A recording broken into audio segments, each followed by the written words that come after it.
The Night Watch. When you put on the badge, they tell you about the usual risks: drunks, domestic disputes, the occasional armed suspect.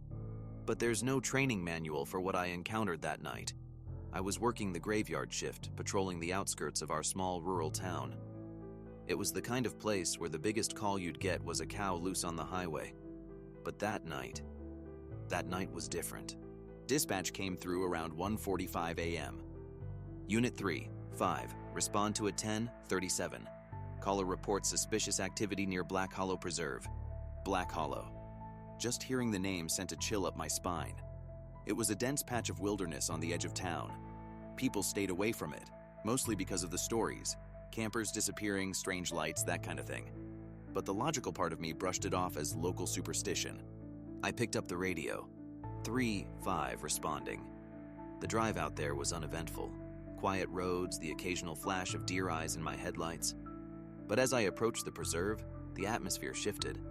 The air grew heavier, the night darker, like the stars themselves had been swallowed. I parked at the entrance and stepped out. The only sound was the crunch of gravel under my boots and the faint rustling of leaves in the windless night. Caller didn't leave details, I muttered to myself. Just get in, check it out, and get out. The trail leading into Black Hollow was overgrown, the tall grass brushing against my legs. My flashlight barely cut through the oppressive darkness. Every snap of a twig made me flinch, my grip tightening on the flashlight and the gun at my hip. About a quarter mile in, I found it, a campsite. 2 tents, a smoldering fire pit, and a scattering of gear, but no people. Sheriff's Department, I called out. My voice sounded small, swallowed by the forest. Anyone here? No answer. I scanned the site. The fire was down to embers, but it had been recently lit. A kettle still sat on a rock near the flame, its contents steaming faintly in the cold night air. Something about it felt wrong. I crouched near one of the tents, shining my light inside. Empty sleeping bags, a couple of backpacks. No signs of a struggle, no blood, but no people either. Then I noticed the footprints. They led away from the camp deeper into the woods. Every instinct screamed at me to turn back, but I couldn't. If there were people out here, it was my job to find them. The trail was faint, but it was there. The footprints were erratic, like whoever made them was stumbling or running. I followed them for what felt like an eternity, the forest closing in around me. That's when I heard it. A low guttural sound, almost like a growl, but deeper. It sent ice through my veins. Hello? I called, my voice shaking. Silence, then a whisper, soft, faint, from somewhere ahead. Help me! I froze.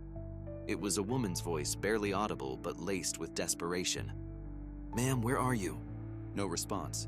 I moved forward, my flashlight beam darting through the trees. The whisper came again, this time from behind me. Help me! I spun around, my heart pounding. The forest was empty, but the whisper persisted, circling me, growing louder. That's when I saw it, a figure just on the edge of my light. It was a woman, or at least it looked like one. Her back was to me, her long dark hair matted and tangled. Ma'am, are you hurt? I asked, my voice trembling. She didn't respond. I stepped closer, the beam of my flashlight illuminating her pale, emaciated frame. Ma'am, I need you to turn around, I said, trying to keep the fear out of my voice. She moved, slowly, unnaturally. Her head twisted first, turning far too much, followed by the rest of her body. Her face, God help me, her face wasn't human. Her eyes were empty voids, her mouth stretched into an unnatural grin that revealed too many teeth. I stumbled back, my flashlight shaking violently. She tilted her head, the grin widening. Then in that same whisper, she said, Help me. I ran. Branches clawed at my face, my legs burning as I sprinted back toward the campsite. The forest seemed alive, the trees closing in, the shadows stretching and writhing. Behind me, I could hear her. Not running, but walking, slowly, methodically, and she was laughing. It was a low guttural sound that echoed in my head, growing louder with every step. I burst into the clearing, gasping for breath, and dove into my cruiser. My hands shook as I fumbled with the keys, slamming them into the ignition. The engine roared to life, and I floored it, the tires spitting gravel as I tore out of there. But as I drove, the laughter didn't fade. By the time I reached the station, I was a mess. My uniform was torn, my face scratched, and my hands wouldn't stop shaking. I burst into the squad room, drawing concerned looks from my colleagues. "What happened to you?" my partner Miller asked. I opened my mouth to explain, but stopped. What could I say? That I'd been chased by something? They'd think I was crazy. "Nothing," I muttered. "Got caught in some brambles." Miller raised an eyebrow but didn't push it. I filed my report as unfounded. No evidence, no suspects, just another false alarm. But as I sat at my desk, staring at the paperwork, I felt it. A presence.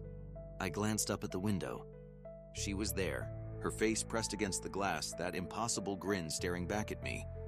And then she whispered, "Help me." I never went back to Black Hollow, but sometimes late at night I hear that whisper. And I know she's still out there and waiting, the watcher in the woods. When you work nights as a deputy, you learn to expect the unexpected. Drunks, accidents, the occasional meth lab out in the sticks. But nothing could have prepared me for what I encountered that night. It was the kind of night that felt off before anything even happened. The air was heavy, the kind of stillness that presses against your chest, and the moon was hidden behind a thick layer of clouds. I was parked on the edge of town, sipping bad coffee and waiting for a call, when the radio crackled to life. "Unit 4-2, we've got a report of trespassers out near Clearview Logging Road. Caller states they saw flashlights moving through the trees. Possible illegal campers." I sighed, picked up the mic and replied, "Copy that, en route." Clearview Logging Road wasn't a popular spot. It was deep in the forest, miles from any real trails. Most people avoided it because of its reputation. The locals called it the Whispering Woods, thanks to stories of strange voices, shadowy figures, and people who went missing over the years. I never gave much thought to those tales, until that night. The drive out there took about 20 minutes, the cruiser's headlights cutting through the dark as the gravel road wound deeper into the forest. The farther I went, the quieter it got. Even the usual nighttime sounds, crickets, distant owls, seemed to vanish. When I finally reached the trailhead, I stepped out and scanned the area. My flashlight beam cut through the thick trees, but there was no sign of anyone. No tents, no campfire smoke. Just darkness and silence. "All right," I muttered under my breath. "Quick sweep, then back to the station." I followed the faint path into the woods, the beam of my flashlight dancing over the gnarled trees. The deeper I went, the heavier the air felt. My boots crunched against the dirt, each step echoing unnaturally. That's when I saw the first sign of trouble. A backpack. It was lying just off the trail, half buried in leaves. I crouched down, shining my light on it. It looked new, the kind you'd find at a high-end outdoor store. But it was empty, no ID or gear inside. Just an empty shell abandoned in the middle of nowhere. My stomach tightened. "Anyone out here?" I called, my voice carrying into the trees. "This is the sheriff's department. If you're lost, call out." Nothing, just the wind. I continued down the trail, moving slower now, my senses on high alert. About 10 minutes later, I found another clue, a flashlight. It was lying on the ground, still on, its weak beam casting an eerie glow on the surrounding trees. I picked it up, examining it. The lens was cracked, but it worked. Something about the way it was lying felt wrong, like it had been dropped mid-step. Then I heard it, a low rustling sound coming from deeper in the woods. "Hello?" I called, raising my own flashlight. The rustling stopped. I stood frozen, every muscle tensed, straining to hear. For a long moment, there was only silence. And then, a voice, faint, distant, and barely audible. "Help, please!" It sounded like a woman, but there was something off about it. The cadence was wrong, like a recording played just slightly out of sync. "Ma'am, where are you?" I called out, trying to steady my shaking voice. The woods seemed to hold its breath. Then the voice came again, closer this time. "Help me!" I shined my flashlight toward the sound, but the beam caught nothing but trees. "Ma'am, stay where you are. I'm coming to you." I started moving toward the voice, my hand resting on the grip of my gun. The rustling began again, this time ahead of me, as if something, or someone, was retreating deeper into the woods. The trail gave way to uneven ground, thick with roots and moss. My boots slipped as I followed the sound, my flashlight barely piercing the suffocating darkness. The voice grew louder, more urgent. Please, help me. But as I got closer, I realized something. The voice wasn't coming from ahead of me, it was above me. I froze, slowly tilting my head back, the beam of my flashlight climbing the tree trunks. And that's when I saw it. A figure, perched high in the branches, its limbs too long, its body unnaturally thin. It wasn't human, at least not anymore. Its head twisted toward me, revealing hollow eyes and a wide, jagged mouth that seemed to stretch far beyond what should have been possible. It smiled. I stumbled back, my heart hammering in my chest. The figure moved, its limbs bending and snapping as it climbed down the tree like a spider. "Stay back!" I shouted, drawing my gun. It stopped, clinging to the trunk, its head tilting in an unnatural motion. Then, in that same distorted voice, it said, "Help me." I fired. The gunshot shattered the silence, echoing through the trees. The figure vanished, moving faster than my eyes could track. I spun in every direction, my flashlight trembling as I tried to find it. The voice came again, now from multiple directions. "Help me! Help me! Please!" It was everywhere, surrounding me. Panic took over. I ran, crashing through the underbrush, my flashlight bouncing wildly. The forest seemed alive, the trees reaching for me, the shadows shifting and twisting. No matter how far I ran, the voices followed. "Help me! Please help!" I tripped, landing hard on my side. My flashlight flew from my hand, skidding across the ground and flickering out. I lay there, gasping for breath, listening to the voices close in. And then silence. Complete, suffocating silence. I scrambled to my feet, grabbing the flashlight and flicking it back on. The beam illuminated a small clearing, and in the center of it was a house. It was old, its roof caved in and its walls covered in ivy. I had no idea how I'd ended up there. There was no record of any structures in this part of the woods. But the voices had stopped. The air felt different here, heavier, wrong. Against every instinct, I approached the house. The door was ajar, creaking softly as I pushed it open. The air inside was damp and smelled of rot. My flashlight revealed a single room, empty except for a chair in the center. On the chair was a notebook. I stepped closer, my pulse pounding in my ears. The notebook was old, its pages yellowed and brittle. I flipped it open, shining my light on the scrawled handwriting. It was a journal. The last entry read, "I hear them calling me. They won't stop until I answer. If you found this, it's already too late." A cold breath brushed against the back of my neck. "Help me!" I spun around, but the doorway was empty. And then I heard it. The sound of footsteps, dozens of them, echoing through the trees. They were coming. I don't remember running back to my cruiser. I don't remember the drive back to town. All I know is that when I finally stopped, I was shaking so badly I could barely hold the steering wheel. The forest behind me was silent, but I could feel it watching. I filed the report as unfounded. There was no way to explain what I'd seen. But every now and then, late at night, I hear it again. A whisper, faint and desperate, carried on the wind. "Help me! The basement!" When you're a cop, you see a lot of bad things you can't unsee. But there's a difference between bad and wrong. I didn't understand that until the night I answered a call to the old Merrick house. It was near the edge of town, a crumbling Victorian that had been abandoned for decades. Every kid in town had a story about it. The usual stuff. Doors slamming by themselves, faces in the windows. But it wasn't just the kids. Adults avoided it too. The kind of avoidance you don't even notice, like walking a little faster when you pass a dark alley. It was just after 2 a.m. when the call came in. A neighbor reported lights on in the house, shadows moving past the windows. Squatters, maybe. Vandals. It didn't really matter. I was the closest unit, so it fell to me to check it out. I pulled up to the house and killed the engine, sitting in the silence for a moment. The place was as bad as I remembered. Windows boarded up or shattered, paint peeling like dead skin. The roof sagged in places and the front porch looked like it was waiting for someone to step on the wrong board. The call was routine. Clear the house, make sure no one's inside. But as I stared at that house, something deep in my gut twisted. I grabbed my flashlight and stepped out of the cruiser, the night air cold enough to make my breath visible. As I approached the porch, the boards groaned under my weight. The front door was ajar, swinging slightly in the wind. "Sheriff's Department," I called out, pushing the door open. The smell hit me first. Damp, rotting wood and something else. Something metallic and sour that I couldn't place. I swept the flashlight across the room, the beam cutting through the dust and cobwebs. The entryway was empty, the furniture long gone, the walls cracked and stained. "Anyone here?" I called again, louder this time. A faint sound answered, a whisper so soft I thought I might have imagined it. I froze, listening. It came again, from somewhere deeper in the house. I moved cautiously, my boots crunching on debris as I cleared each room. The main floor was empty, just broken furniture and graffiti. But the smell was stronger now, almost unbearable.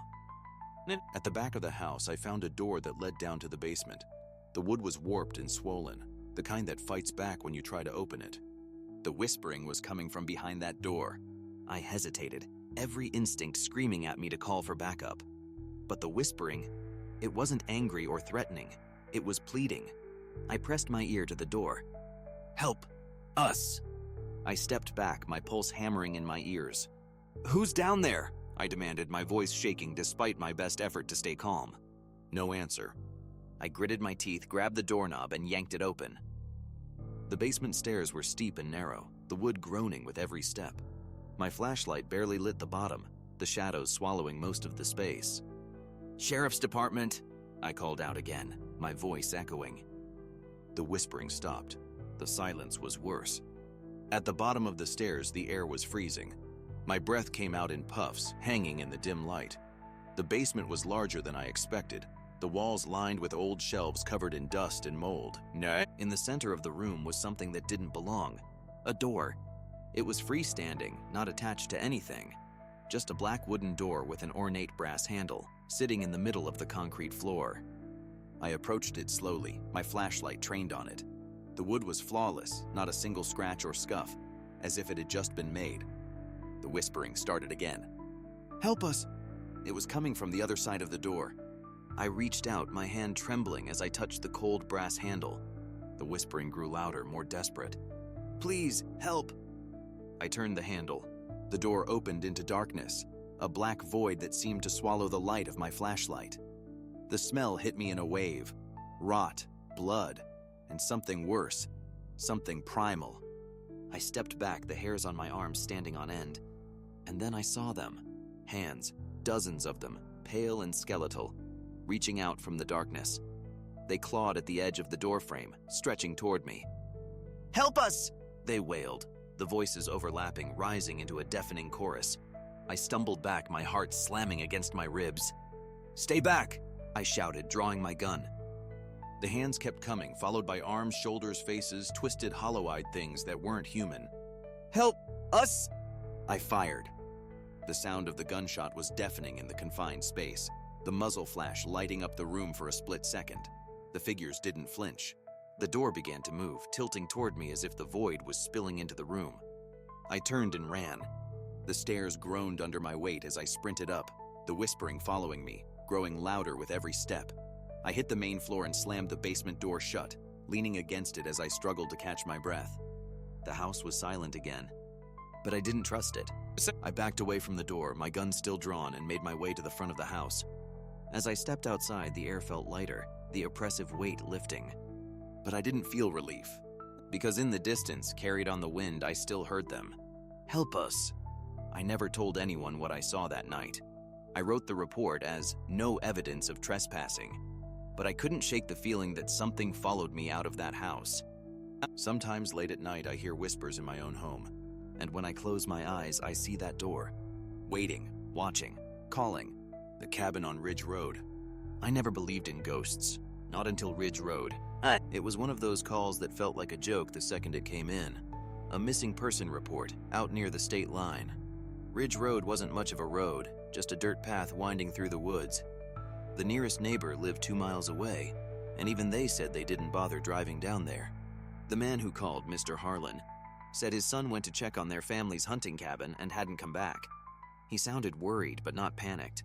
People get lost in the woods all the time. They usually turn up. Still, it was my job to look. The drive out was long, the sky turning a bruised shade of purple as dusk crept in. The trees on either side of the road grew taller, closer together, until they seemed to swallow the last bit of daylight. When I reached the cabin, the place looked exactly how I expected. Old, forgotten. A shack with a sagging roof and peeling paint, sitting in the middle of nowhere. I killed the engine and stepped out, the cool evening air pressing against my skin. The woods were quiet, too quiet. No birds, no rustling leaves, just silence. "Tom Harlan?" I called out. "Sheriff's Department. You out here?" Nothing. The cabin door was cracked open. I shined my flashlight inside, my hand instinctively resting on my holster. The place was a mess. A table had been flipped over, chairs scattered. Empty beer cans littered the floor, along with a hunting rifle that had been dropped near the door. That's when I noticed the smell. It was faint at first, like mildew, but as I stepped inside, it grew stronger. Acrid. Rotting. "Tom?" I called again, louder this time. Something thudded upstairs. I froze, my flashlight beam swinging toward the staircase. "Tom, if you're up there, say something." Silence. I moved cautiously, the steps creaking under my weight as I climbed. The smell was stronger up here, a thick, nauseating stench that clung to the back of my throat. The hallway at the top of the stairs was dark, the wood warped and stained. There were 3 doors, 2 on the left, 1 on the right. The first door was a bedroom, empty. The second door was a bathroom. The mirror was cracked and the sink was dry. The third door was locked. I stood there staring at that door, my gut telling me to turn around and leave. But I didn't. "Tom, are you in there?" No answer. I tried the handle. It didn't budge. Something scratched against the other side of the door. Slow, deliberate, like fingernails dragging across wood. "Tom?" I said again, my voice shaking now. The scratching stopped, and then I heard it. A voice, low and guttural, barely more than a growl. "Go, away." My flashlight flickered. I stumbled back, nearly tripping over my own feet. The door didn't open, but the thing on the other side, it didn't feel like it needed to. The voice came again, louder this time, vibrating in my chest. "Go, away!" And then the smell hit me full force, like death and decay, so thick it made my eyes water. I didn't wait for a third warning. I turned and ran down the stairs, my boots slamming against the wood.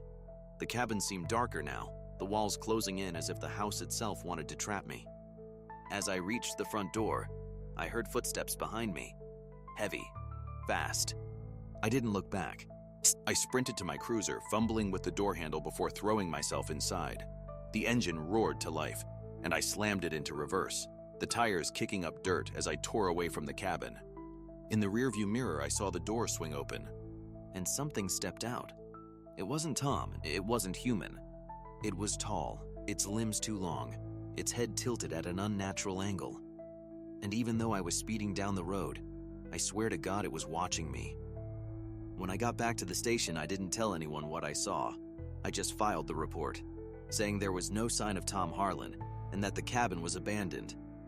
The next morning, the Harlans called to say Tom had come home. He wouldn't say where he'd been, but they told me he looked pale. Sick. Like he'd seen something he couldn't explain. I never went back to that cabin, but sometimes late at night I dream about Ridge Road.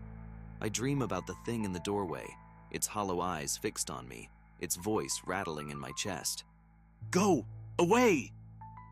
And when I wake up, the air in my bedroom smells faintly of rot. The lantern in the woods. They say you never really know what fear is until it's staring you in the face. For me, fear had a shape, a sound, and a place. A flickering lantern deep in the woods off Highway 12. It was supposed to be a quiet shift. A few noise complaints, some drunk drivers. Routine. But around midnight, dispatch sent me out to check on an abandoned car found at the edge of the state forest. The caller mentioned the engine was still running and the driver's door was wide open. It sounded like someone had wandered off, drunk or disoriented. I was just supposed to secure the vehicle and make a note for the morning shift. But it didn't go that way. The car was right where they said it would be. An old sedan parked haphazardly on the shoulder, its hazard lights blinking like a heartbeat.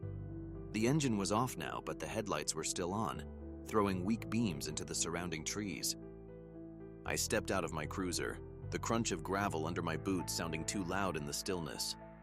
A faint mist clung to the ground, curling around my ankles as I approached the car. "Sheriff's Department," I called out. "Anyone here?" Nothing. The driver's door was open just like they said. There were no signs of a struggle, no blood, no damage to the car. The keys were still in the ignition, a half-empty water bottle in the cup holder. and a cell phone on the passenger seat, but no driver. I glanced into the woods, the beams of my flashlight cutting through the darkness. The trees stood tall and silent, their branches reaching out like skeletal fingers. That's when I saw it. A light. It was faint at first, like a distant firefly swaying between the trees. A lantern, I thought. Maybe the driver had one and wandered off. "Hey," I called, stepping toward the forest. "If you're out there, say something." The light paused, then flickered, almost like it was acknowledging me. I should have called for backup, I should have waited. But instead, I followed it. The forest swallowed me quickly, the air growing colder with each step. The mist thickened, and the ground turned soft and uneven beneath my boots. I kept the light in my sights, moving as fast as the terrain would let me. It always stayed just ahead, close enough to see but too far to reach. "Stop!" I shouted, frustration creeping into my voice. The light paused again, hovering in the darkness, and then it started moving faster. I broke into a jog, my breath fogging in the cold air. The trees seemed to close in around me, their branches scraping against my jacket like claws. The light darted left, then right, weaving through the forest like it was trying to lose me. And then it stopped, dead ahead in a small clearing. I slowed to a walk, my flashlight trembling in my hand. The lantern was hanging from a low branch, its glass cracked, the flame inside flickering weakly. But no one was there. I swept the clearing with my flashlight, my pulse hammering in my ears. "Hello?" I called out, my voice barely above a whisper. The lantern's flame flared, bright and sudden, casting shadows that danced across the trees. And then I heard it. A voice, low, raspy, almost like a whisper carried on the wind. "Why did you come here?" I spun around, my flashlight beam bouncing off empty trees. "Who's there?" I demanded, my voice shaking. The voice came again, closer this time. "You shouldn't have come." I backed toward the lantern, my hand hovering over my holster. The shadows around me seemed to move, stretching and twisting, their shapes too human to be natural. "What do you want?" I shouted. The voice didn't answer. Instead, the lantern's flame went out. Darkness swallowed the clearing. My flashlight flickered, the beam sputtering as if something was draining the life out of it. And then I saw them. Eyes. Dozens of them, glinting in the darkness, staring at me from between the trees. They were too high off the ground, too wide apart to belong to anything normal. The voice came again, louder this time, echoing all around me. "Run!" I didn't need to be told twice. I bolted back the way I came, branches slapping at my face and arms. The mist seemed thicker now, wrapping around my legs like it was trying to pull me down. Behind me, I heard movement. Heavy, deliberate footsteps that didn't belong to anything human. And the voice. "Don't look back." But I did, just for a second. And I wish I hadn't. It was tall, its body impossibly thin, its limbs unnaturally long. Its face, or what should have been a face, was a shifting mass of shadows, with those glowing eyes fixed on me. I ran faster, my lungs burning, my heart ready to burst out of my chest. When I finally broke through the tree line and reached my cruiser, I didn't stop. I dove inside, slammed the door, and locked it. The forest was silent again, but I could still feel it watching me. I didn't write a report that night. The abandoned car was towed, and no one ever came forward to claim it. Every now and then someone mentions a light in the woods off Highway 12, a lantern swaying between the trees. And every time I tell them the same thing. Don't follow it. The whispering asylum. Being a cop, you see a lot of things that stay with you. The kind of stuff that shows up in your nightmares and wakes you in a cold sweat. For me, that place is Willowcrest Asylum. It had been shut down for decades, left to rot after the state defunded it in the 70s. Kids would dare each other to sneak in, and ghost hunters loved spinning wild stories about it. But to me, it was just a crumbling building on the outskirts of town. Until the night I got the call. It was 2:47 a.m., and my shift was nearly over when dispatch radioed about a disturbance at Willowcrest. A security company monitoring the property reported movement on their cameras, figures in the halls, doors opening and closing. Probably vandals, maybe a couple of teenagers looking for a thrill. But as I pulled up to the asylum's rusted gates, something felt off. The air was colder than it should have been, biting at my skin. The moonlight struggled to pierce the thick fog that hung low over the ground. The building itself loomed in front of me like a corpse, silent, decayed, but still holding on to some unnatural life. I pushed open the gate, the hinges screeching like an animal in pain. "Sheriff's Department," I called out, my voice echoing through the silence. No answer. I stepped inside, my flashlight cutting through the gloom. The place smelled of mildew and rot, and the walls were covered in graffiti and black mold. As I moved down the main corridor, my footsteps echoed too loudly, like the asylum didn't want me there. The first sign of trouble was the wheelchair. It sat in the middle of the hallway, tilted slightly, one wheel spinning slowly. I shined my light on it, half expecting someone to jump out from the shadows. Nothing. I took a step closer, my hand resting on my holster. The wheelchair stopped spinning, and then I heard it. A whisper. It was faint, just on the edge of hearing. "Leave, now." I spun around, my flashlight jerking across the walls. "Who's there?" I shouted, my voice cracking. The air felt heavier, pressing against my chest like a weight. The whisper came again, louder this time. "Leave, before it wakes." I should have listened, but I didn't. The sound of a door slamming echoed down the hall, sharp and violent. I turned toward the noise, my pulse hammering in my ears. "Stay where you are," I called, trying to keep the fear out of my voice. The hallway stretched on forever, lined with peeling doors and broken glass. At the far end, I saw movement, a shadow slipping around the corner. I followed it. The shadow led me to the east wing, where the asylum's most dangerous patients had once been kept. The air here was colder, the smell stronger. The doors were all ajar, their numbers scratched out, but one door stood out. Room 12. The door was closed, and the number had been gouged deep into the wood, like someone had carved it with their fingernails. The whispering was louder here, coming from inside. "Don't open the door." I reached for the handle, my hand trembling. The moment I touched it, the whispers stopped. The silence was worse. I pushed the door open. Inside, the room was empty except for a single chair bolted to the floor. Rusted restraints dangled from its arms and legs. The walls were covered in scratches, overlapping words etched deep into the concrete. "Help! It won't stop! It's here!" And then, in the center of the back wall, one word stood out, larger than the rest. "Run!" The door slammed shut behind me. I spun around, yanking at the handle. It wouldn't budge. The whispers started again, filling the room, overlapping, growing louder. "Run! Run! Run!" Something moved in the corner of my eye. A shadow, long and twisted, unfurling itself from the chair. It rose slowly, unnaturally, its limbs bending at impossible angles. Its face, or lack of one, was a blank, featureless void. And yet, I felt its eyes on me, boring into my soul. The whispers stopped, and then it spoke. "You shouldn't have come." I backed against the wall, my flashlight flickering. The thing stepped closer, its movements jerky, unnatural, like a puppet with its strings tangled. My voice caught in my throat as I tried to speak, to scream, to do anything. The thing stopped inches from me, its head tilting unnaturally to the side. "Leave, or stay forever." The door behind me burst open, the force knocking me to the ground. I didn't hesitate. I scrambled to my feet and ran, my flashlight clattering to the floor behind me. The whispers followed me down the hall, growing louder and angrier. "Leave, leave!" I didn't stop running until I reached my cruiser. As I slammed the door shut and peeled out of the lot, I glanced in the rearview mirror. The asylum stood dark and silent, as if nothing had happened. But in the second-floor window, I saw it. The shadow, watching. I don't go near Willowcrest anymore. Every now and then we get reports of movement in the halls or lights flickering in the windows. I tell them the same thing every time. Send someone else.